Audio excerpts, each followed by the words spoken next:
Okay, I think we can start early or.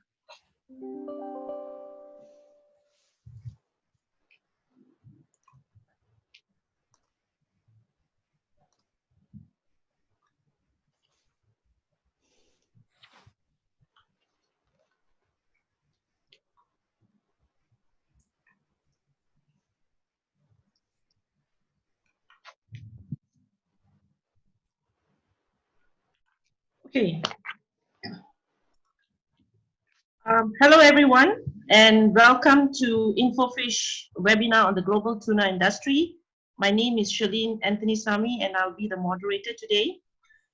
We hope all of you are safe and in good health. It's really nice to see such a big attendance growing for this first tuna webinar of INFOFISH. And it only goes to show how important and significant this industry is. We thank you all for taking your time to be here in spite of the different time zones that we are in. As many of you may be aware, INFOFISH, the 16th INFOFISH World Tuna Trade Conference has been postponed to next year, to 19th to 21st of May, due to the pandemic.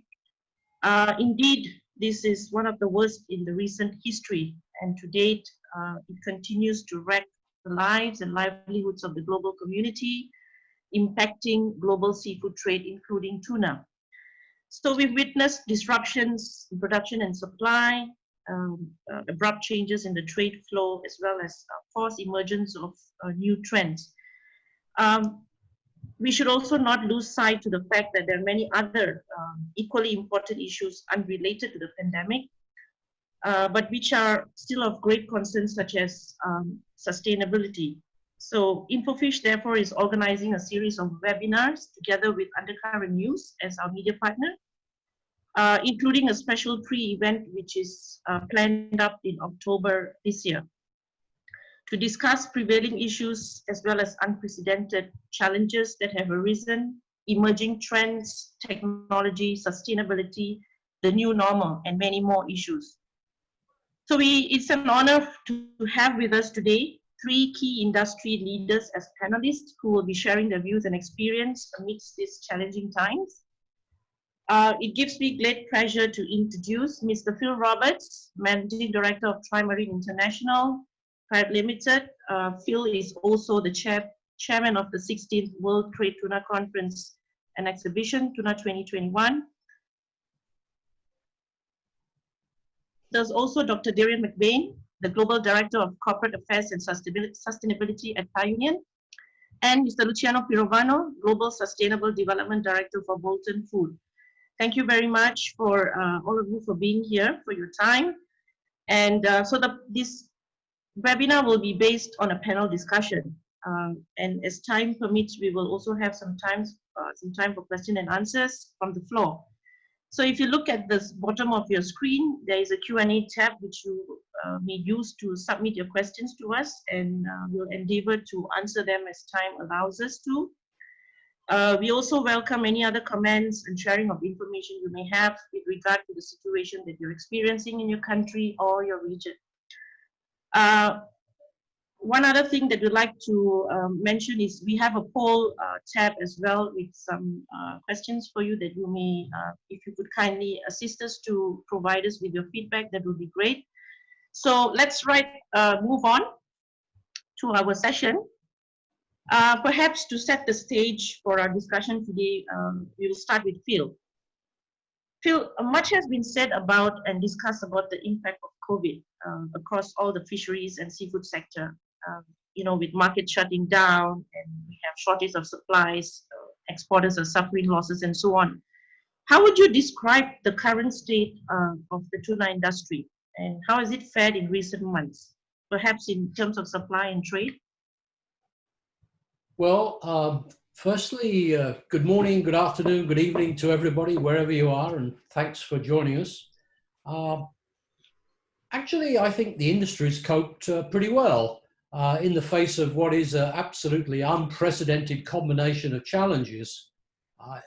In China, plants were closed during and then for quite a long period after Chinese New Year holidays. Ecuador, Colombia, and Peru, they all suffered very high levels of infection, which reduced their processing capacity. Fishing fleets, particularly in Ecuador, suffered similarly, which resulted in a large reduction of fishing effort. And these are ongoing problems. They're not in the past tense yet. Processes in Ghana, Mauritius, Seychelles, and Europe have also been adversely impacted by the virus. And fishing operations in just about every ocean have suffered. On the other hand, the Southeast Asian processors have managed to avoid the worst consequences. Meanwhile, retail sales of canned tuna have increased, but the food service sector is depressed, to say the least. And only time will tell whether that increase in retail cans will endure or whether it will prove to be, in the end, a sort of stocking up spike. I think first and foremost, we have to thank the people who are actually at the front line in this industry. That's fishermen, observers, stevedores, processing plant workers, because without them, the industry would have ground to a halt. And our priority must be to defend them all. I still think that we've been lucky, very lucky, in fact. Let's hope that a combination of smart management and good fortune will allow the tuna wheel to keep turning, because we're not out of the woods yet. I don't believe so. So yes, the industries cope well, but not without significant cost. Okay. Dr. Darian, taking into account the substantial disruptions that COVID-19 has caused the industry, particularly in the tuna sector, how do you think producers, processors, and consumers have adapted to this current challenge? Okay, thank you, Charlene, and hello to everyone, whatever time zone you're listening in. I think I would definitely echo what Phil has just said. I think he describes, for all of us, how the tuna industry has felt. And I agree, we're not out of the weeds of this yet. I think this pandemic still has a few surprises in store from us, but we've also learned some really valuable lessons. I think from the supply chain and the processes side, it's the value of having a diverse supply chain and really knowing your suppliers, having an in-depth relationship with them so that when you do have these challenges thrown up at you, one, you can maneuver quickly and be nimble if you need to move your supply chains in a different direction, but two, that you have the trust and the faith in your suppliers and that supply chain that you're able to do so, and that you work collaboratively to make sure that you have your supply working to get to the processing facilities that you need. On the consumer side, we've seen, the rush of products purchased, particularly for canned tuna, as pantry essentials. So in different countries, as you've seen panic buying, canned tuna has been one of those staples that has literally flown off the shelves, at first from the big bulk retailers and then from all retailers. And that is, it was an unprecedented demand, but if you had the flexibility within your supply chains, within your processing operations, you were able to respond.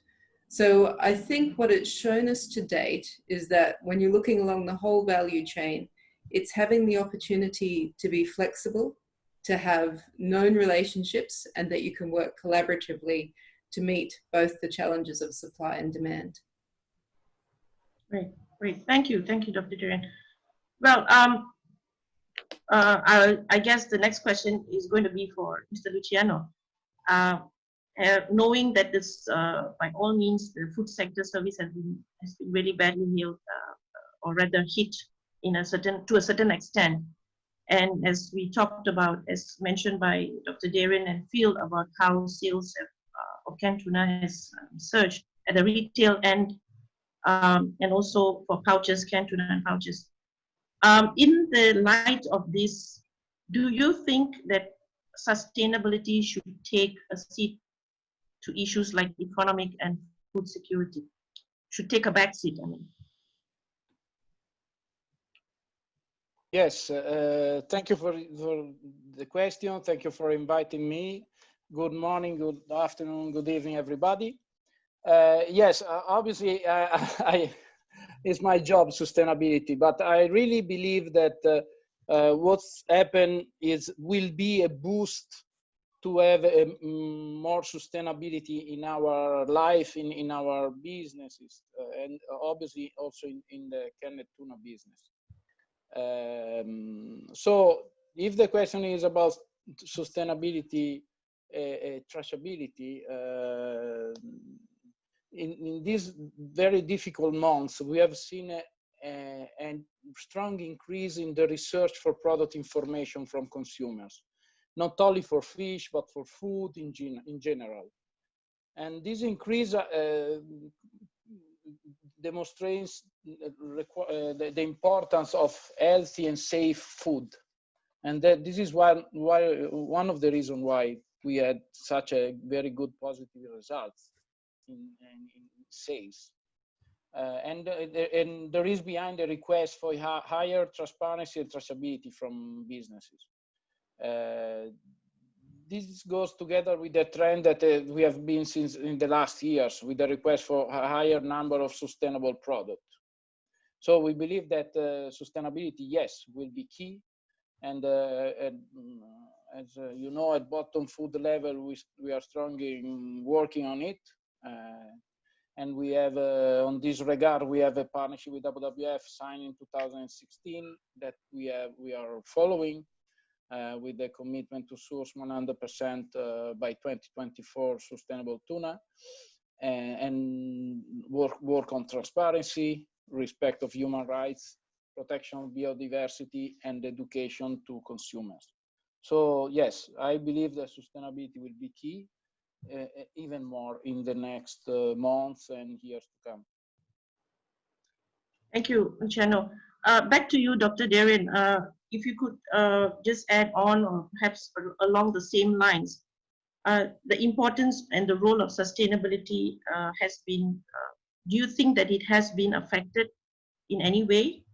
And would you be able to give us a short-term or a long-term trend on what we could expect in this area? Thank you. So I absolutely agree with Luciano that sustainability remains important and traceability is a very important part of that story. But I think some of the interesting trends that I can see coming out is the emphasis both on people and the environment. And that really underlines why we need sustainability, particularly in this industry. Now, the people aspect to me that's shown up through the COVID-19 crisis is that supply chains are made up of people and of humans. And when we look at where there have been weaknesses in supply chains, the links tend to be where humans are and how do we protect them? How do we make sure that they have safe working environments, that they can get to where their job is, that they can continue to do their job? And it's forced us to think about a supply chain is not just a process, it's not just a factory, it's not just a fishing vessel, it is people working at each of these stages. And so I think as businesses, we need to really put people at the heart of what we're doing because we know we need them. And we've seen what happens when we don't have healthy workers in our supply chains. So I believe that is both a short-term trend as we manage through this current situation, but it's also going to be a longer-term trend. And particularly when you're looking at migration, where are workers coming from, factory automation, there are so many questions that will arise. The other side is the environment. And what you're seeing now is the United Nations, the World Health Organization, WWF, all are making statements that pandemics like the one that we currently have are largely due to our interventions with nature and perhaps not having the balance between humankind and nature. And I think that's going to have a definite impact. If you look at the importance of the ocean, whether it is from a resilience perspective, a climate change perspective, temperature regulation, there are so many factors that mean the health of people is directly linked to the health of the oceans. And I think you're going to really start to see the trend for protecting the oceans for a number of different reasons, whether you're looking at, say, the high-level panel for a sustainable ocean economy and how they link climate change management in particular to the activities that we're doing on the oceans, or the big push that you see now for the 30 by 30 protection of the oceans. So looking at how do we protect the open oceans and international waters, perhaps from fishing and mining activities. And that is something that obviously I'm sure all of the panelists here today are looking at on ocean conservation. But, you know, that's a 10-year trend if we're looking at how we interact, particularly from the seafood industry, with the open oceans. Okay, thank you, Dr. Darian. Well, I'm going to move on to back to Luciano. You highlighted at the Tuna 2018 Bangkok during your keynote address that one of the major threats to canned tuna is commoditization and consumer perception that it's an old-fashioned product. And you also emphasized that innovation and sustainability are the sustainability initiatives are the key to combating these, and of course other threats creating value. Would you say that these factors will continue to be drivers of the tuna category, this tuna category? Yes, definitely, absolutely. I think we are all aware that canned tuna is often perceived as a commodity and as a product that is something always the same. For this reason, we have been working for some years now on innovation, on innovating our product. Our portfolio has the goal to be evolving, to differentiate from the classic tuna in oil or in brine, thanks to particular ingredients, recipes, origin of the tuna, fishing method, of course, sustainability. And many of these innovations, to be honest, are performing very well on the market. So there is this big opportunity for our business to be innovative, because we have a great fish in our hands.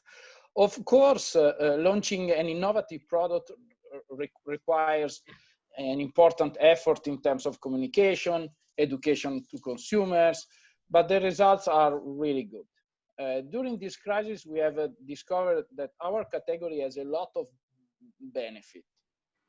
The long shelf life, the fact that it's an ambient product, is a great ingredient for many dishes. At least in Italy, all the families discovered to be great cookers, and they use a lot of tuna to prepare dishes. It's a rich in protein and a lot of other nutritional positive aspects. So we have the duty, it's in our hands to keep our category modern through innovation, covering the most important food trends. And we are lucky that already we can do it. Let's think about food trends like indulgence, premium product, healthy product, ready to eat, nutrition, as I was mentioning before. So I still believe that innovation, sustainability are key to keep healthy our category and to fight against commoditization, which is a word I really hate. Also to respect the great value of our fish, which is tuna, obviously. Thank you. Thank you, Luciano. What do you think about the price factor? I mean, when you talk about premium products and more value-added products in the canned tuna category or pouches, how do you think, because now that the things are not really good, people are losing jobs, affordability is being affected to a certain extent. How do you think will that be something that will also affect this sector? I think it could happen. We know that when there was the crisis in 2007, 2009, some more premium products were a little bit affected. But on the other side, we have also seen that when you cut something because of economical problem. Food is an important, I would say, way to reward yourself. So if you have a product which is in line with what consumer wants, what consumer needs in terms of taste, convenience, and nutritional aspects, you can be anyway successful. And with our category, we have a lot of opportunity because anyway, consumers want to eat in a healthy way. They don't have time. They want to reward themselves. And it costs much less to reward yourself with a nice premium tuna product rather than doing something else. So I think it's very important to not give up, even if probably the next coming months and years will be tough, and be really focused on consumers' needs and use all the benefit of our category to answer to consumer needs. Great, thank you, Luciano. Phil, we're just going to go back a little bit to and discuss perhaps on the fishing industry. We've been hearing a lot about the lower fuel prices, higher catches, lower raw material prices, and so on. In your opinion, how much do you think the industry has been affected by the fuel prices in short term and long term? What is your opinion on this? Well, you know, if ever there was a time when the global economy needed low-priced fuel, it's now, right? You know, it's unfortunate for oil producers, but for everybody else, I think, frankly, they need it. Now, at the start of the year, the transport sector, the marine transport sector, which is an important part of our tuna supply chain, was burdened by the new IMO low sulfur fuel oil regulation that came into effect on January 1st. And fuel oil prices rose very significantly, partly due to the more highly refined nature of that low sulfur product, but also due to, frankly, poor availability. I mean, there were lots of ports that simply didn't have it. So we started the year with low sulfur fuel oil at $635 a ton, which was itself more than $300 a ton more than the equivalent non-low sulfur products just a month earlier. You know, by the end of May, that low sulfur oil price had dropped to something like $250. An NGO, gas oil, which is the main fuel for fishing vessels, which had been at $620 in January, had dropped to $257. So they're very significant savings for both, you know, the marine transport sector and for fishing vessels. However, in the meantime, the Bangkok benchmark skipjack price, which was $1,500 in March, is only $1,200 today. So, you know, that $300 drop in price has not only cancelled out any fuel savings made by fishing vessels, but it's taken a whole lot more besides. So, you know, in summary, you know, low fuel prices are really very welcome, but lower fish prices are definitely not. Okay. Well, I'm just thinking, what do you think is a factor that is contributing more to keeping the prices lower, tuna, raw material? Is it the fuel prices or higher catches or lower demand? Well, I think in the end, it's always a matter of supply and demand. I mean, if a terrible disaster happened and took out half the world's fish catching capacity overnight, the price of tuna would definitely go up dramatically. And the fact is that over the years, more and more vessels, particularly purse seine vessels, but also longliners, have come into this industry. Catches have been generally moving upwards. At the same time, consumption in some major markets like the US has been static or even declining. There's been a tendency to actually put less tuna in the can by A, reducing can sizes, and B, using vegetable broth and other items. So we need far less tuna today to produce a so-called standard case than we did 20 years ago.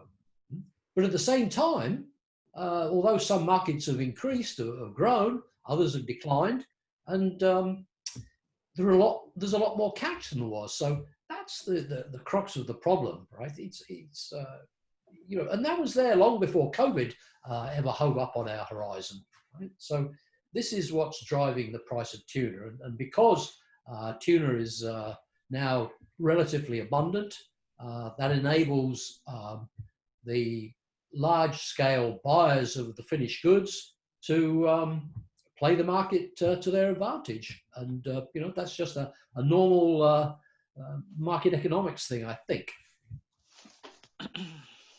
Thanks, Phil. Just to add on, what do you think are some of the challenges tuna fishers are dealing with in terms of fishing disruptions and, to some extent, market uncertainty? Well, they face huge challenges. Many of them can't even disembark their vessels to go home for leave, either because the port authorities won't allow them to, or because there are simply no flights to take them home anyway. So they're stuck on the boats. Technicians can't join boats to undertake important maintenance and repairs. The managers responsible, who normally visit their boats, haven't been able to. A lot of fishing time has been lost due to various port regulations and outright closures of ports. But in spite of all these problems, the boats have continued, largely speaking, to fish, albeit with a significant loss of time. It's really a tribute to the tenacity of the crews and the ingenuity of the vessel managers. But what we should really note here is that this state of affairs can't drag on indefinitely. Eventually, crew have to go home and have their R&R. Maintenance has to be done. Supplies have to be delivered. And the longer the present situation drags on, the more operational problems the boats will see, and that will reflect in fishing effort, and catches. Great. Thanks, Phil. We're going to move on a little bit on the trends in the markets to Dr. Darian. Well, we all agree that being in this lockdown period, we have seen a tremendous increase in sales of online sales of all sort of products, including canned tuna and seafood products. And it's becoming very much a preferred purchase pattern. Many of us are sort of gotten used to purchasing online. How is the tuna marketing sector adapting to this trend? Thanks. I think tuna continues to suffer from an image problem of something that's old-fashioned and in a can. And perhaps some people went to buying online tuna because they knew it was what grandma kept in the cupboard for a rainy day or a pandemic, without necessarily thinking of all the amazing qualities of tuna. I mean, fundamentally, we have such a good product. The journey of a tuna from the ocean, this incredibly nutritious product that is made, in an ambient can, one of the few forms of protein that you can, whether it's can or a pouch, you can open and eat in any situation. It can remain shelf stable for a long period of time. It has so many benefits, whether it's nutritional or convenience. You can do so much with it. As Luciano said, people are cooking again. They're rediscovering how they can use tuna. It's not just in a sandwich or a bake. There are so many different things that you can do. And yet, I don't think our marketing has really kept up with this trend. And here we have a great opportunity. If we look at traceability, for example, so most of us have a can tracker, some way that we are able to communicate where the product is coming from, how it's caught, and how it's getting to the consumer. But even that is sort of old-fashioned. I mean, how can we really engage the consumer? How can we both tell the story of the product, tell the story of the nutritional benefits, and also tell them what they can do with it? How do we communicate recipes? How do you pick up your can of tuna, you get it home, you're about to cook dinner. How can you interactively engage people that they're like, oh, I know what to do with this and I can do something fabulous with it? And I think those are the opportunities we have with marketing. Let's get away from it being something that, is on the bottom shelf and goes into the cupboard to something that is center of plate, front and center in people's shopping cart every week, whether that's an online cart or physically in the store. How it's delivered doesn't so much matter because it is primarily the ambient product that we're talking about, but it's getting people engaged and excited about the product and making sure it's something that people really want to use and that they know how to use. And, for us, it's about talking about this concept of healthy living, healthy oceans, that we need the oceans to be healthy, going back to my sustainability comments. But for people to be healthy, they also need to have healthy food and healthy proteins.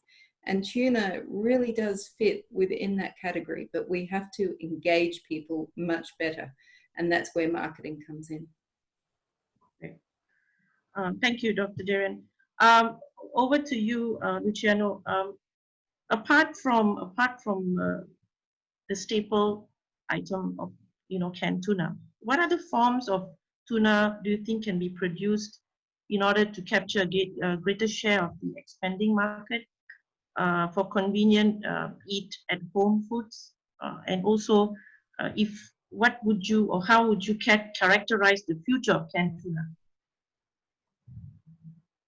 Yes, I think that, as I agree with Darian, we have an incredible product that, and it's our duty to keep it modern, update, and successful. And sky is the limit, in my opinion. Really, we can develop fantastic new products. I can bring an example of a product that for us is successful in more than 15 years or something like that. Is one of the products we use to push our international expansion, which are what we call tuna salads, a ready-to-eat meal mixing tuna, less tuna, as Phil was saying before, with fresh vegetables and grains. And in the years, we work a lot in expanding this product range, that is growing in double digit every year. Why? I believe because, again, it's a good example of a product which is perfectly in line with the main food trends. And we believe that even on this product line, we can do a lot of innovation, not only in terms of ingredients, so following the most recent food trends on cereals, legumes, and so on, but also, and this is maybe a little bit outside the tuna business, using also other type of fish, like mackerels. We have a recipe with mackerel very successful. So with our research and development department, with marketing, we need to constantly working on innovative solution, tuna-based, that can really help to differentiate our product, this innovation from the usual canned tuna we know. So again, tuna is a fantastic ingredient, really a boost of taste, and so can be perfectly mixed with many other healthy ingredient. I mentioned again cereal, legumes, vegetables overall, and so on, to have a fantastic dish. And I can confirm that, for instance, our tuna salads range is growing so well because I believe it is perfectly in line with what we said before, the need of consumers to have the right product. Okay, great. So we have a couple of questions from the floor, and there is one question. I guess this goes to either Dr. Darien or Phil. Will the experiences in these last few months lead to strengthened programs to protect the health and livelihoods of fish workers as well as fishers at sea in most countries, if not been able to work to feed their families? Darren, do you want to have a first stab at that? Sure. I think. I'll have a first stab at it, and then you can pick up the rest of it. So as I said, I think this pandemic has really highlighted how much we need people and how much we need them to be healthy. And that includes their livelihoods, how they can support their families, how they can feed themselves, you know, their wages, and all different aspects of the conditions. You know, as Phil said about the vessels that are staying out to sea, we have people, whether it's in logistics and transport or catching fish, who have remained at sea and are continuing to provide the services that we all need so that we on land continue to eat. And some of them have been working, you know, for months at a time now, unable to come to shore. So I think it, to me, only emphasizes how much we need the social programs that we have in place. When I look at processing on land, it's really emphasized how do you get workers to where you need to be. So any programs to do with migration, understanding how can people safely and legally migrate. It's particularly put an emphasis on accommodation for workers. I'm sure Phil can talk about this, but Southeast Asia, by and large, has actually done very well with COVID, not too many cases, but Singapore was a good example of a country where they were doing really well, but it was actually migrant worker accommodation where COVID-19 cases really started to develop even more after they'd gotten over the first peak. And so I believe all of us need to consider essentially the whole person, not just the person who comes to work. In most of our factories, we already had very extensive personal protective equipment, very extensive processes in place to protect really from a food protection, but also from the workers.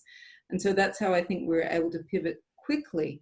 But we hadn't been thinking about the whole worker, the journey of how they came here, where they were living, how they were looking after their families, how the tuna is getting to us. And so to me, as we come out of the COVID-19 crisis, it is going to be how do we make sure that the workers at all parts of the supply chain are treated well, because we need them. We can't have supply chains without the people. Phil, you want to add something on that? Well, there's not much useful that I could add because I think Darren summed it up completely. I would just add that in the bigger picture, one of the impacts of this COVID crisis is going to be emphasizing the recognition of the people who not necessarily the most exalted people in the workforce, the people that nonetheless keep the world moving. In our industry, it's fishermen and people in processing plants, particularly, the large numbers. But you've got health workers and you've got, people in law and order and all sorts of other areas of life, which we can't do without. And we're relying on these people now. And, when we look at their terms of employment, their conditions, in some cases, we should probably feel guilty that, we're not looking after them better, because here we are, we need them. And we can see how important they are. So I think in our industry, there's going to be more emphasis on that, definitely. I think it'll only be a good thing. Great, thank you, Phil. If I can add what Darian and Phil said, I think, again, we really need to thank these people. We realized during this pandemic that as Phil was saying very clearly before, we can do without them. They are crucial. And I think the result of this is that we are more and more realizing how much is important to take care of these people, how much sustainability is not only environmental, but it's also social. And it needs to take care also social aspects.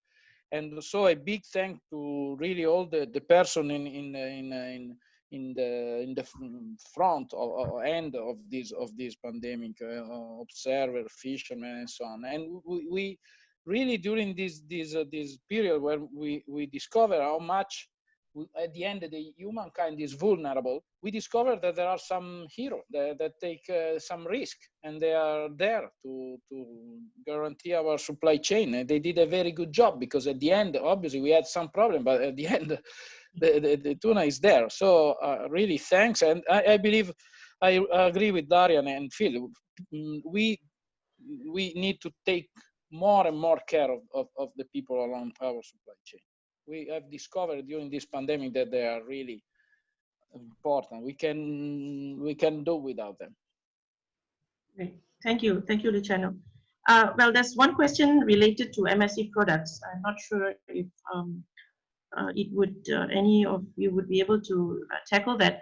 Are the MSC certified products, canned tuna, affected or in demand during this crisis, considering the MSC canned tuna is high than price? I think he's referring to the price, than non-canned tuna. Has that been any difference in the demand for perhaps, I think, certified canned products against the non-certified?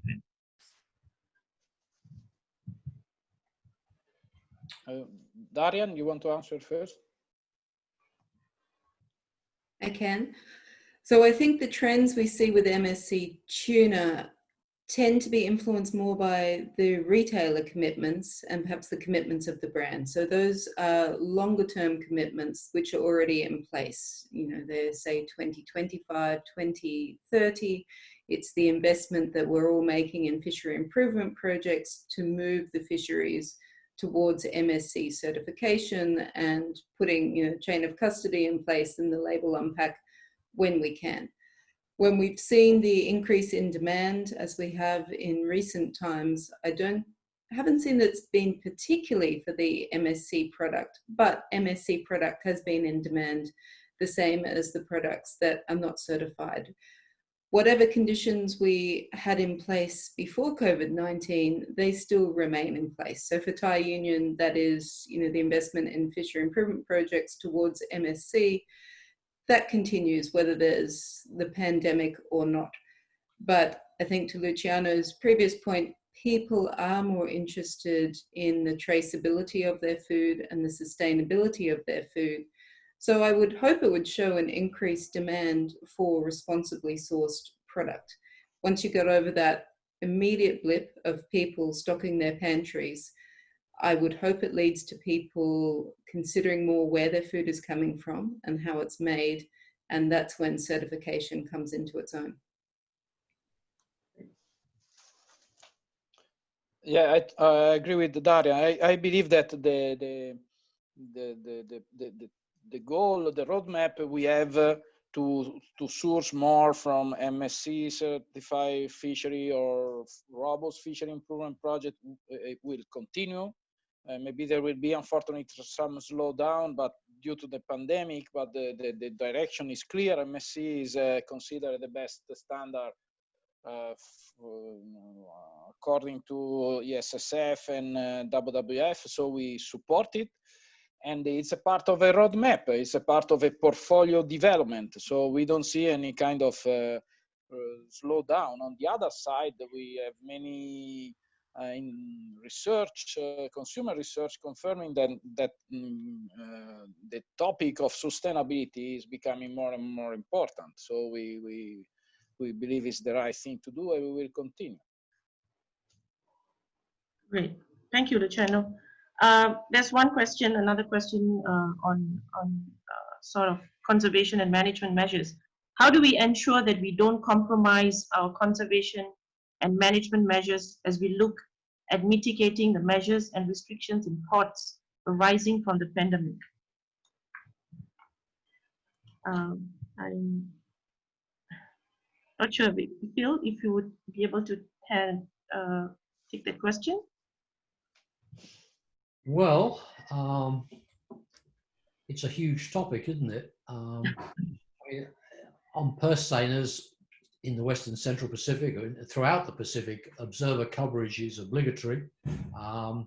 But because of the problems of having observers on the boats for so long, the RFMOs agreed to waive the observer requirements for a certain time on a temporary basis. So in their place, we have e-reporting, the use of e-logbooks and so on, which were there in the first place. I think in the end, activities now are so closely monitored by satellites, whether it's AIS or VMS or whatever the tracking system used. It's not so easy for boats to just fish illegally as it used to be years and years ago, right? There's a level of monitoring today which is actually quite sophisticated. Now, is it perfect? No, nothing is perfect in this world. But the COVID crisis definitely does present a challenge to monitoring, control, and the enforcement of conservation and management measures. But I think that the parties concerned, the regulatory authorities, whether they're coastal states or RFMOs, regional organisations like PNA Office, they're doing their utmost to maintain a fairly high level of monitoring regardless. So I'm personally, I don't think there are any serious issues that I see in the Western Pacific, and for that matter, not in the other major oceans as far as the purse seine fleet is concerned. I think there are always concerns with some of perhaps the longline activities, but I don't think COVID per se has made those any worse. Those problems were there and they were being addressed. So that's my take on it today. Thank you, Phil. Maybe I could just say something on building on what Phil said. To me, the wider introduction of e-observers on vessels and that paired with an increased use of e-audits is really heralding in a whole kind of new world where we bring technology in for better observation of activities.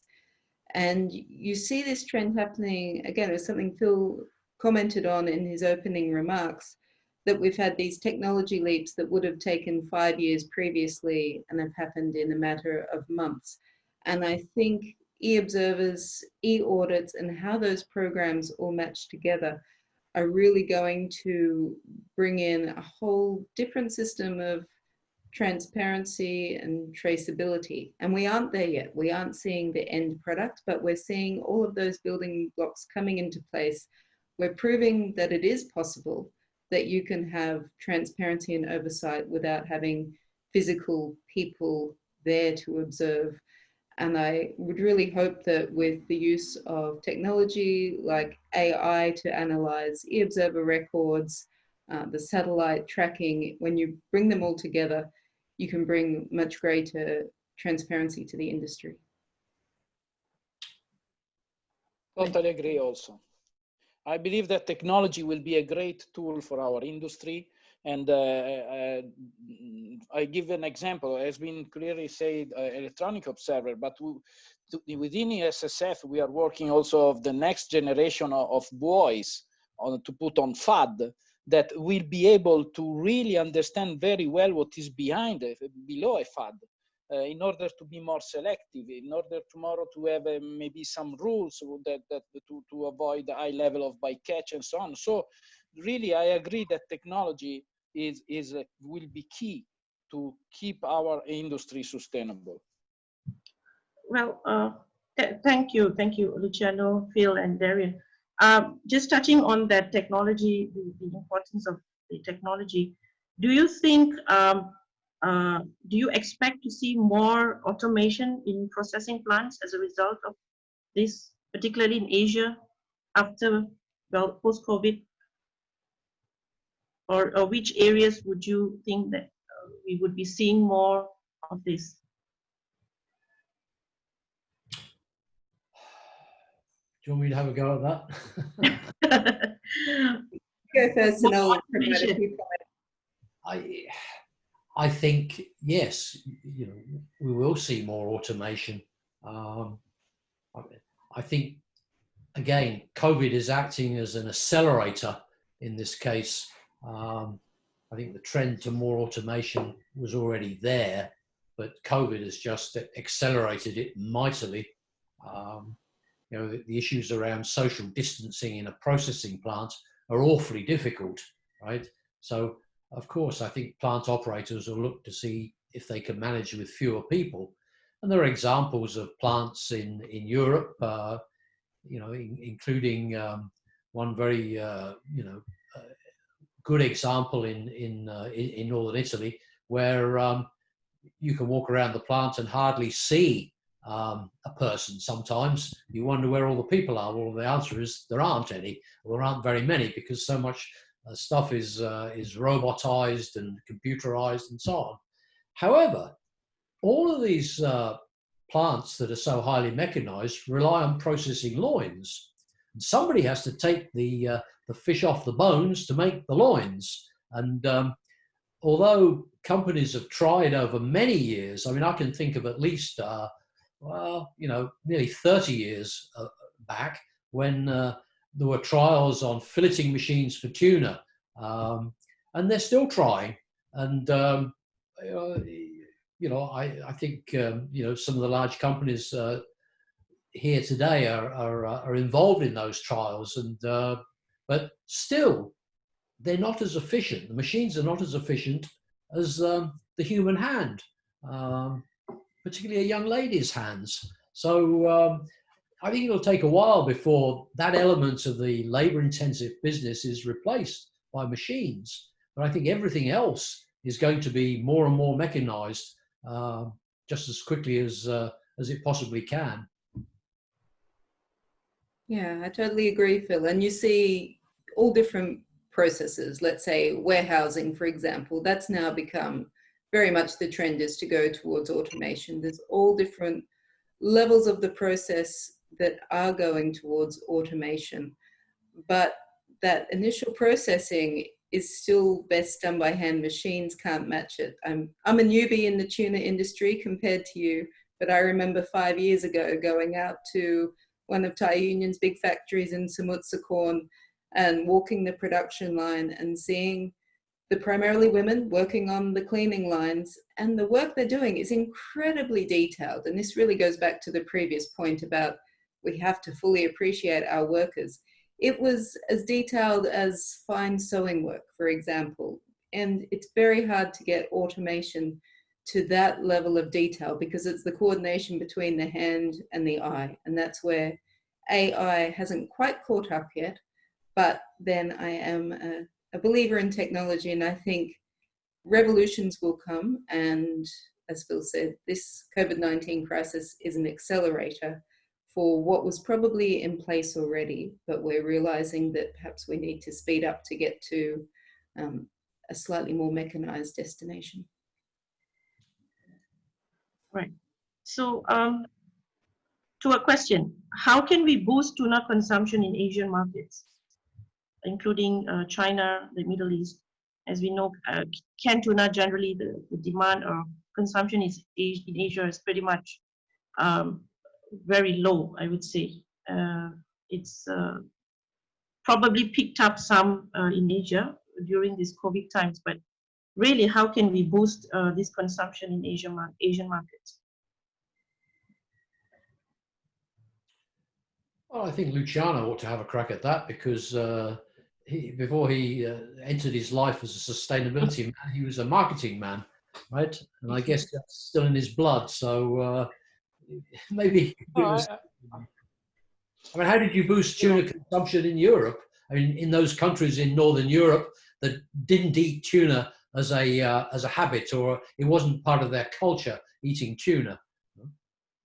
Yeah, I would say easier to answer to Europe than Asia, because there the eating habits are so different that you have to address many topics. What we did in many countries is to have a top quality, unique product based on a very strong positioning. Our most important brand is Rio Mare. We position Rio Mare as the real Italian top quality tuna, and with tuna salads and so on. And this package, you know that Italian food is one of our most important asset, is quite successful. So obviously we don't want to address the bulk of the market. We only talk with some consumers searching for quality product, but there we are quite successful. Many countries we developed the tuna in olive oil segment, which is obviously underdeveloped in many countries, because typically we all know is tuna in water with all the also nutritional benefit, and then we use a tuna salad. So at the end, it is important to be, in my opinion, as using my marketing background, being unique, have a strong proposition, and talk very clearly to a specific target, where you know that there is some need to have this kind of product. So our strategy is of international expansion. I think is successful because of that.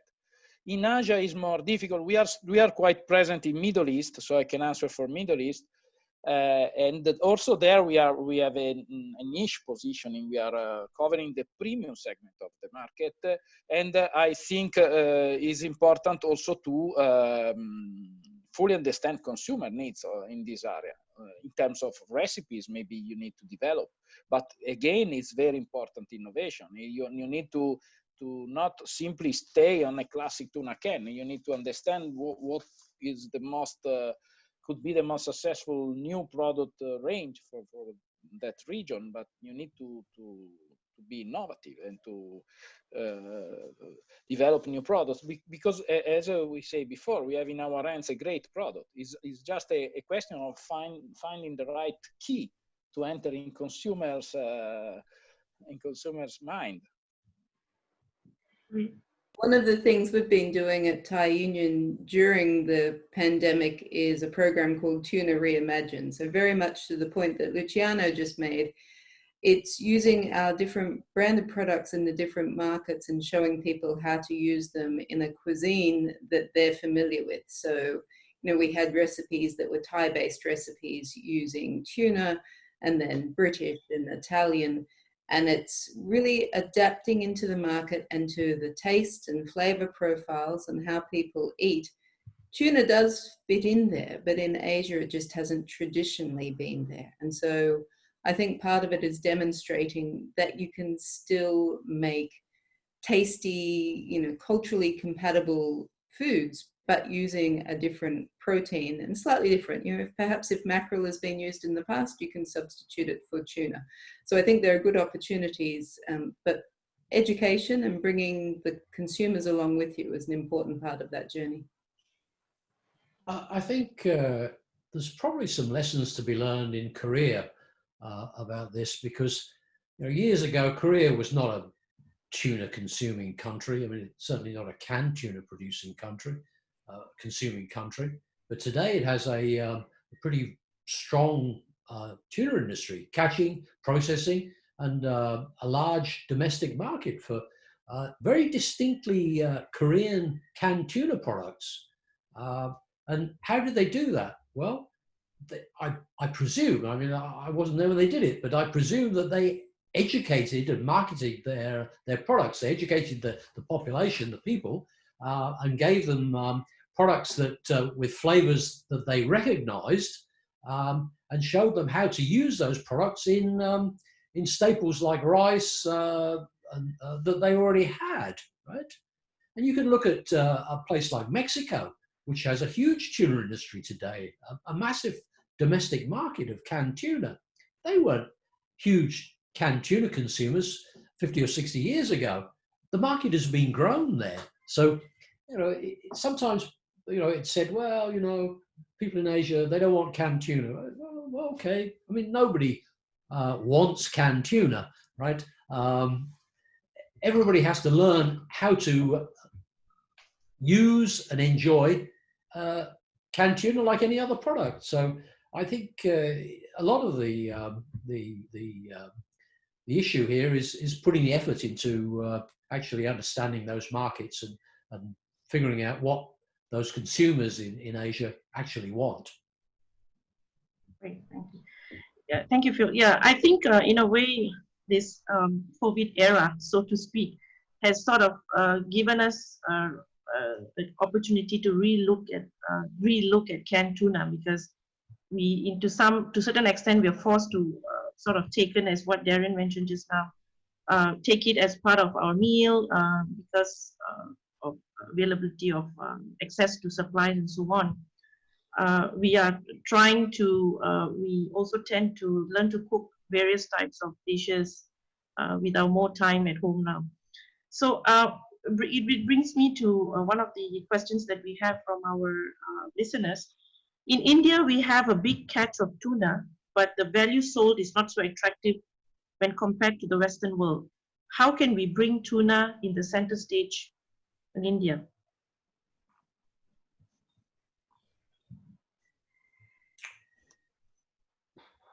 Well,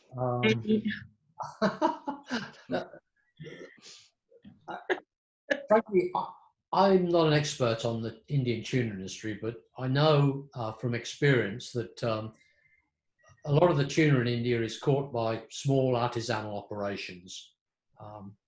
Individual fishermen going out with nets and catching tuna and bringing it into shore. Maybe bringing it across the beach even, where it's eventually chilled or frozen. I think there are huge quality problems with that sort of fishing industry, and that's not something peculiar to India. It's something that occurs everywhere in the world where you have large artisanal fisheries. There's always this problem of getting the catch back to the factory or the processing plant before it starts to deteriorate. And I think that's a huge problem, more than likely, with the tuna fishery in India, simply because it's such a huge country. There are so many places and so many fishermen that it's really difficult to bring fish in and keep it at an acceptable quality level. And when I say acceptable, I mean acceptable not for export markets, but acceptable to even local consumers. So that's my take on it. But I emphasize I'm not an expert on the Indian tuna industry. Perhaps I'd just like to check with Luciano. Have you tried marketing your products in Asia specifically? Has there been any effort to market your products in South Asian countries or markets? We are only Middle East, not Asia. Okay. It's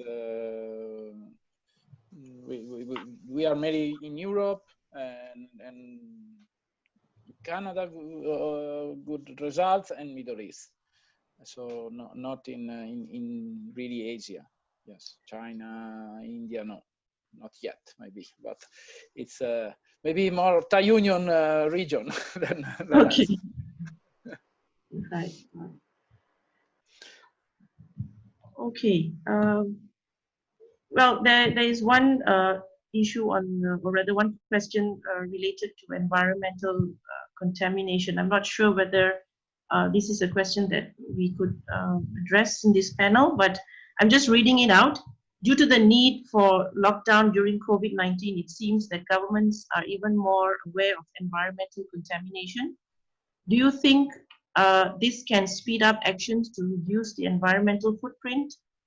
In short, do you agree that we are going to be more and more sophisticated designs of tuna personas?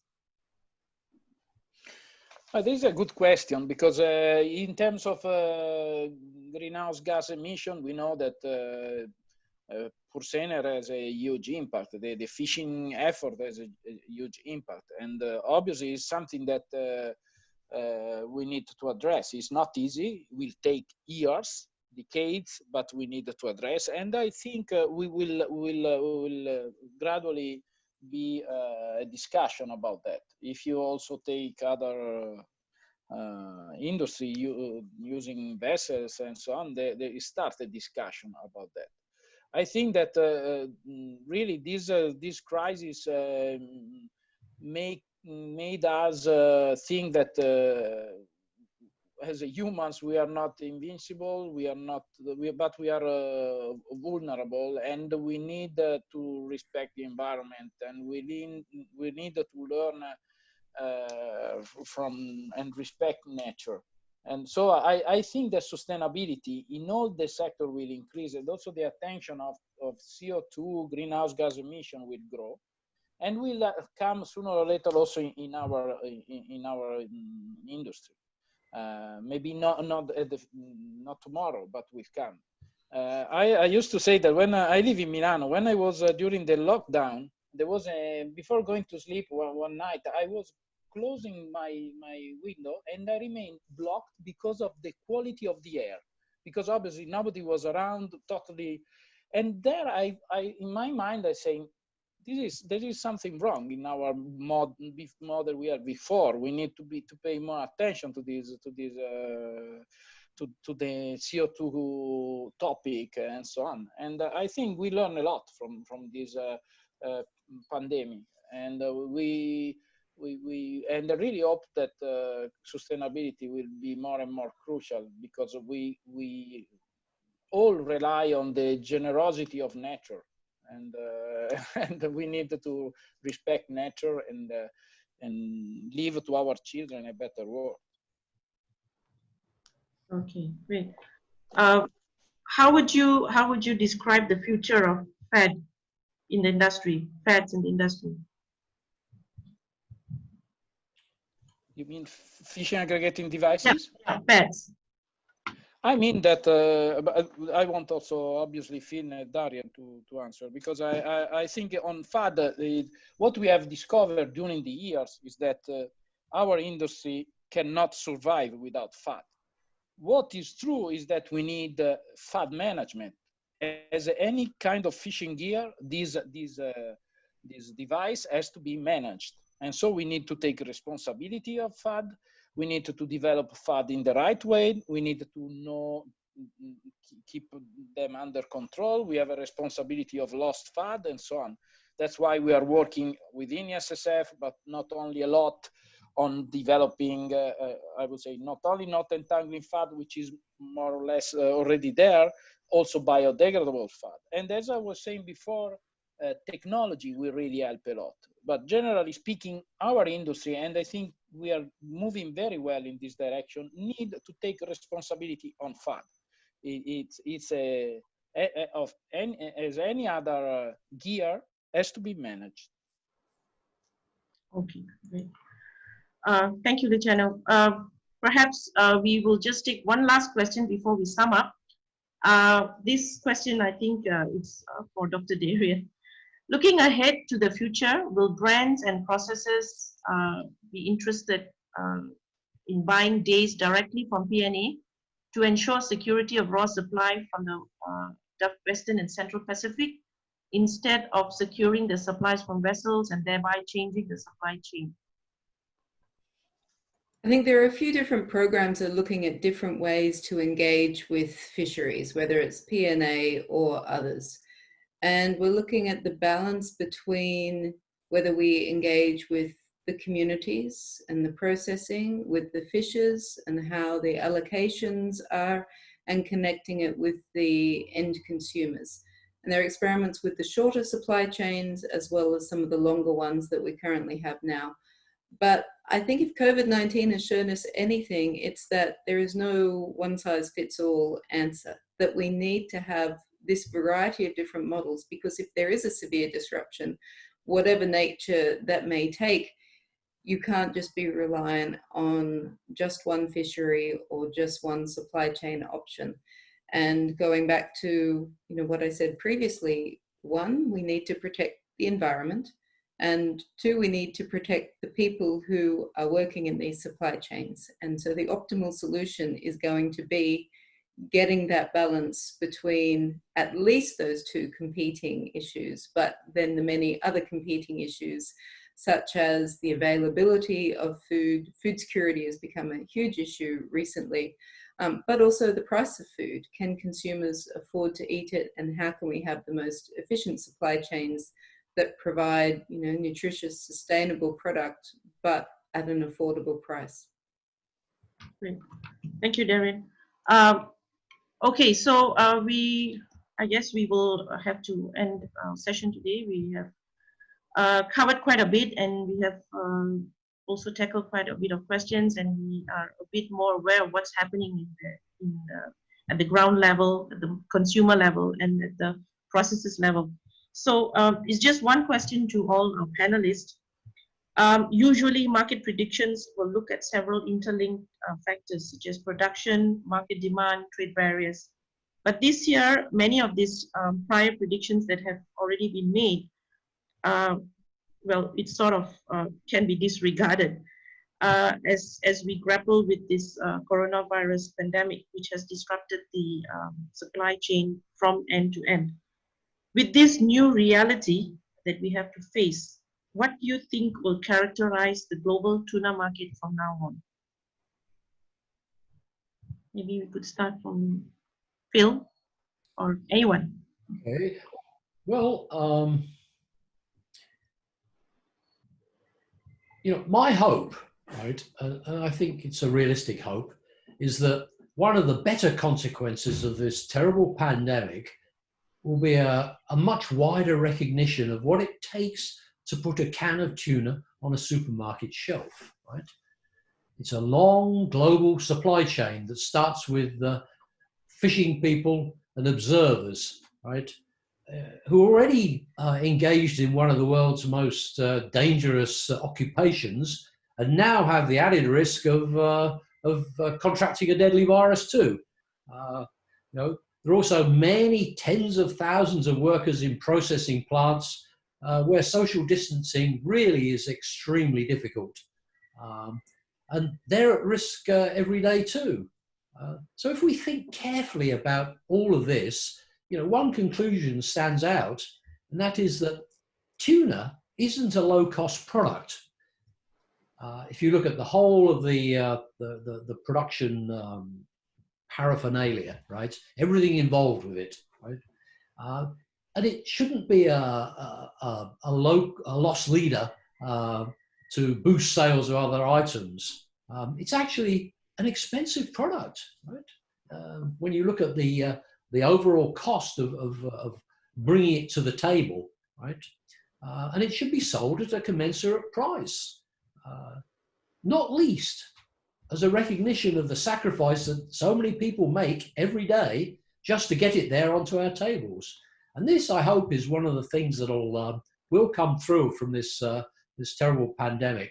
Recognition that there are lots and lots of people who are doing really important work to keep this moving. And Darian just mentioned food security, and that is a huge issue in many places, and in particularly some of the Pacific Island countries, for instance. Canned tuna is a staple item. So when we're talking about keeping the tuna supply going, canned tuna supply going for those places, we're talking about keeping people fed. It's not an optional item for many people. So this is one of the ways I think and I hope things may change. It won't be dramatic and sudden, but I think it'll bring a change over time.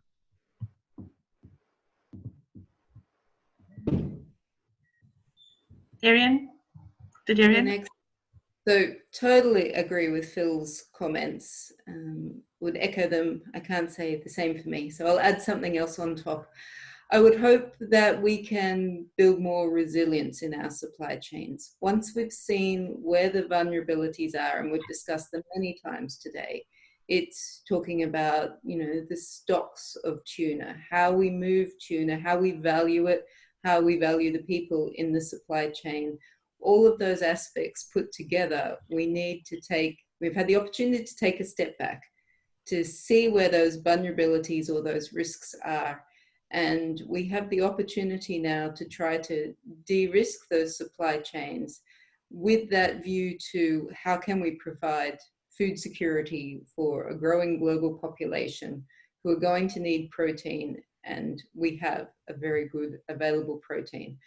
And I think it's going to come even more into the fore, perhaps as we come out of the current crisis and go back to thinking about climate change and, you know, comparing something like tuna with land-based proteins. Is there a role for sustainable seafood to play in a carbon-constrained world? And so I think those are two really big trends that we're going to see on resilience, but also how seafood plays into climate change mitigation strategies and how it can and what role it plays. And Lucien.